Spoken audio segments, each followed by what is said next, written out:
శ్రావణ మాసం సందర్భంగా ప్రతి 2 లక్షల కొనుగోలుపై ఒక గోల్డ్ కాయిన్ ఉచితం మన ముకుంద జ్యువెల్స్ లో. నమస్తే, నేను Keshav. Welcome to Suman TV.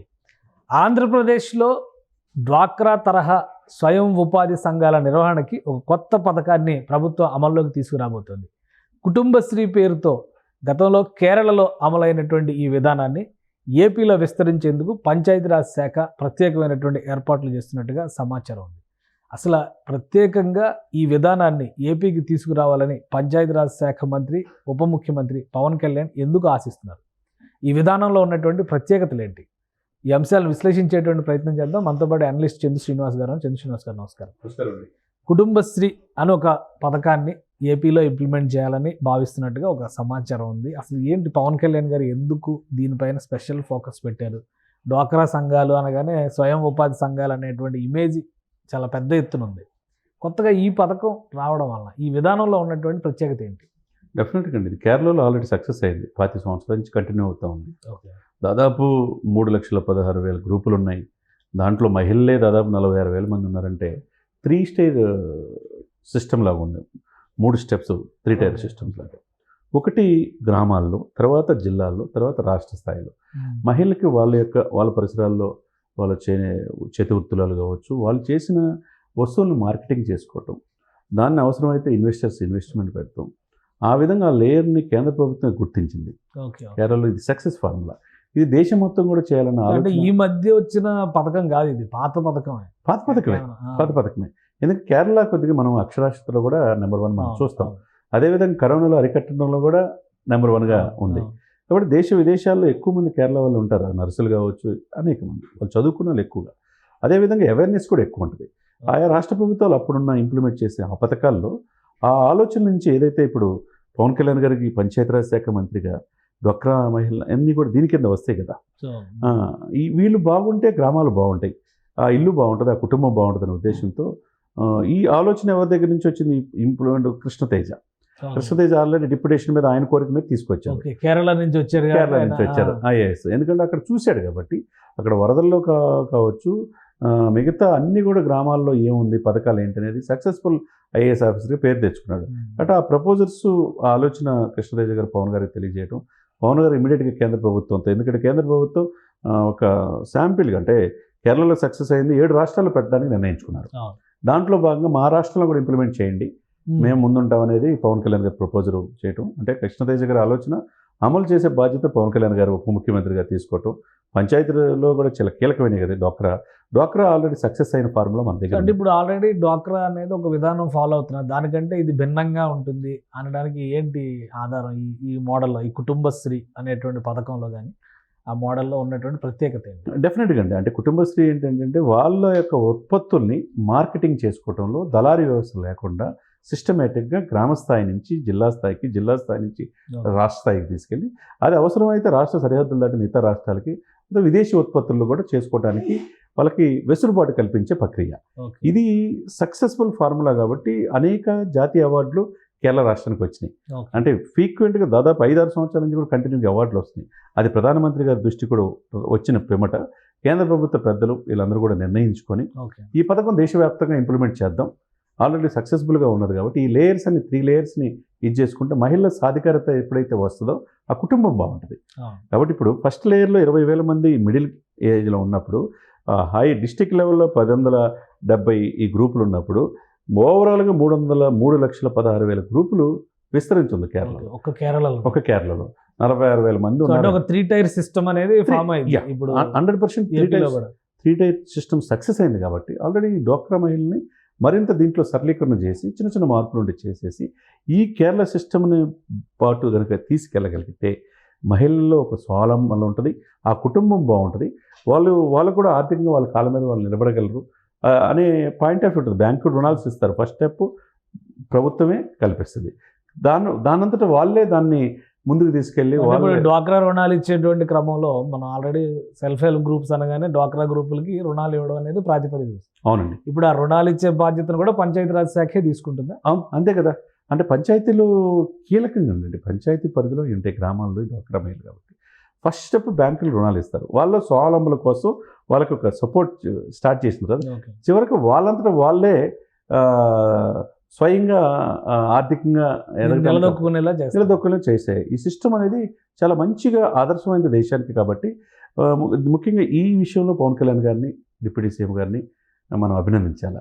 4 రోజులు కూడా కాలే స్వాతంత్రోద్యమంలో పంచాయతీలకి ఒక 100 రూపాయల నుంచి 10,000కి, 250 నుంచి మేజర్ పంచాయతీలకి 25,000 ఇచ్చి స్వాతంత్రోద్యమ స్ఫూర్తిని గ్రామాన్న కొన్ని వేల గ్రామాలకి, 12,000 గ్రామాలకి విస్తరించారంటే, ప్రతి గ్రామాల్లో ప్రతి పంచాయతీలో జెండా ఎగరేశారంటే అంత జాతీయ భావజాలం వాళ్ళకి తీసుకొచ్చినట్టు. అదేవిధంగా కొద్ది రోజుల్లోనే మళ్ళీ ఈ ప్రపోజల్ కేంద్ర ప్రభుత్వం పెద్దల దగ్గర ఉంచడం, ఆగమేఘాల మీద వాళ్ళు కూడా 7 రాష్ట్రాల మీద ఇంప్లిమెంట్ చేసే క్రమంలో ఇచ్చేశారు. కాబట్టి దాంట్లో ఆంధ్రప్రదేశ్ కూడా ఉండటం, ఆంధ్రప్రదేశ్ ప్రజలు చాలా ఈ ప్రభుత్వాన్ని, కూటమిని, ముఖ్యంగా పవన్ కళ్యాణ్ గారిని ఓ రకంగా పంచాయతీరాజ్ శాఖని పవన్ కళ్యాణ్ గారు రీస్ట్రక్చర్ చేస్తున్నారు, రీమోడల్ చేస్తున్నారు మొత్తం. అంతకుముందు శాఖ ఉందా లేదా, ఈ శాఖలో ఎన్ని లేయర్లు ఉంటాయి, అసలు ఏమేమి చేయొచ్చు అనేది కూడా గత ప్రభుత్వం 5 సంవత్సరాలు మనం చూడాల. ఈ శాఖలో ఇది చేయొచ్చు అనే ఇది పవన్ కళ్యాణ్ గారు కలగజేస్తున్నాడు.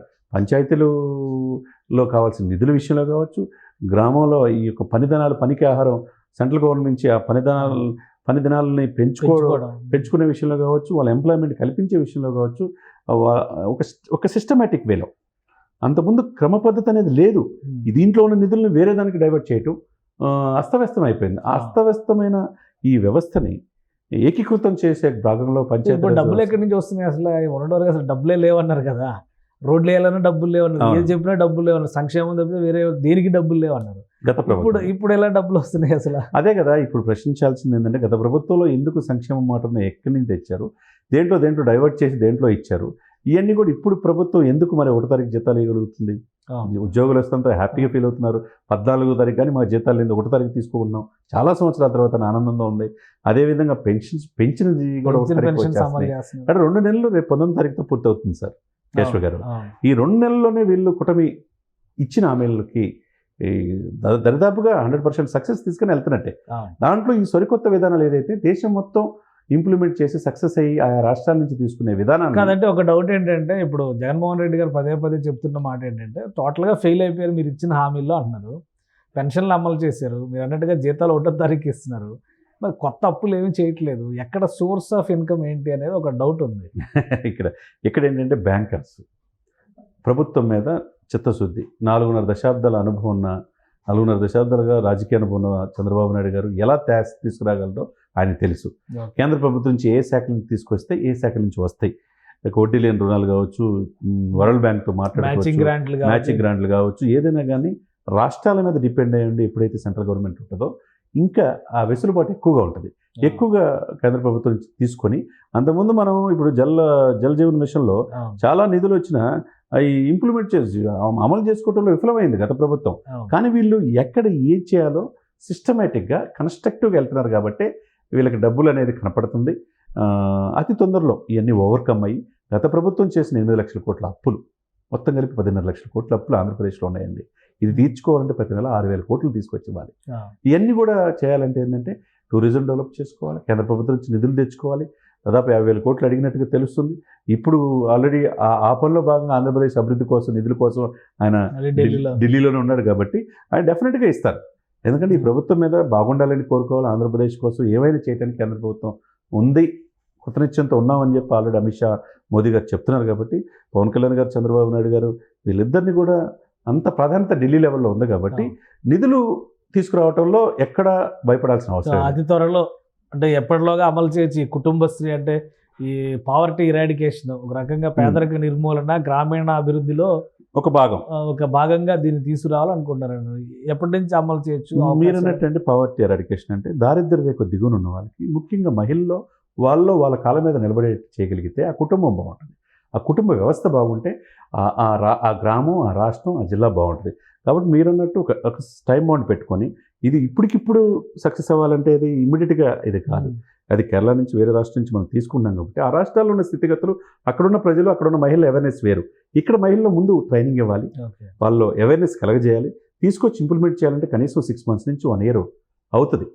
అయ్యేదాకా కొద్దిగా గ్రాడ్యువల్గా మార్పులు చేసుకుని, ఇప్పుడు డ్వాక్రా గ్రూప్స్ ఉన్నాయి కాబట్టి నిదానంగా వాటిని అమలు చేసుకుంటే వాళ్ళకు మోటివేషన్ ఇచ్చేసి దీనివల్ల ఉపయోగం ఏంటి? ఆల్రెడీ సక్సెస్ఫుల్ ఫార్ములా 25 years నుంచి కేరళ ఎందుకు దేశానికి ఆదర్శమైంది? అదేవిధంగా 7 రాష్ట్రాల్లో కేంద్ర ప్రభుత్వం ఇచ్చేస్తే మనకు అద్భుతమైన అవకాశం ఆంధ్రప్రదేశ్కి వచ్చింది కాబట్టి పవన్ కళ్యాణ్ గారి కోరిక మేరకు సో మొదటి విడత ఆంధ్రప్రదేశ్లోనే జరిగే అవకాశం ఉంది కాబట్టి దాన్ని సక్సెస్ఫుల్ దిశగా చేయడానికిలో అధికారులు యంత్రాంగం అంతా ఉంది కాబట్టి డెఫినెట్గా సక్సెస్ అవుతుంది. రైట్, థ్యాంక్ యూ శ్రీనివాస్ గారు.